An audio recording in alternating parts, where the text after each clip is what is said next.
to set our goals.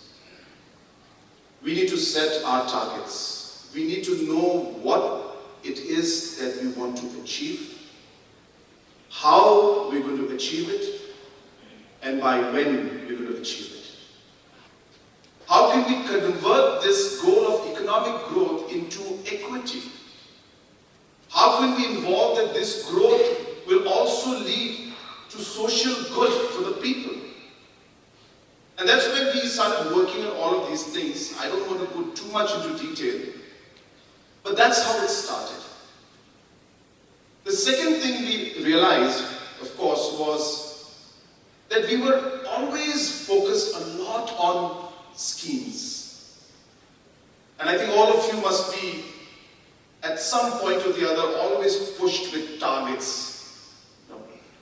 So the irrigation department is always told, finish your 10 kilometers of irrigation canals, 15 kilometers of irrigation canals. And you'll find the irrigation department working day in and day out, trying to finish that irrigation canal. And if you ask the engineers and officials from the irrigation or now the water resource department, that what is your goal? They will tell you our goal is to create 10 kilometers of irrigation canal. But the question is that the actual goal? It's not. The actual goal is to ensure that the irrigation canals lead to increase in agriculture production. So what happens in our system is we are so focused on our day-to-day numbers and goals and the schematic system that we have, that sometimes we just forget the larger picture of what is it that we are actually trying to achieve. And therefore, I think it's so important that we keep reminding ourselves about that purpose. I heard the videos mention this, that it was a purpose-driven. It's a very, very common word we use, but it's so important to remind yourself, what is that purpose? What are we trying to achieve? Is it the visits that we make to the villages that's important? Or the action we take after the visits that we make in order to be able to then save a child's life or improve a child's health? And somewhere along the line, because we are so busy, and all of you are extremely busy, we tend to forget that. So there's a second point that we are very, very, very particular about, that it has to be purpose-driven, it has to see the stakeholder in front. Why do you think we have a youth budget? Why do you think we present a women's or a gender budget? Why do we present an environment budget?